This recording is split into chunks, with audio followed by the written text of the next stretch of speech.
துதி சாற்றிடுவோம்.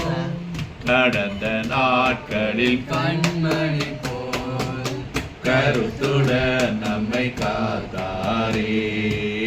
கடந்த நாட்களில் கண்மணி போல் கருத்துடன் நம்மை காத்தாரே.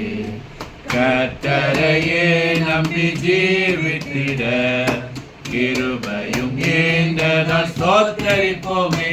அற்புதமே அவர் நடத்துதலே ஆனந்தமே பரமானந்தமே.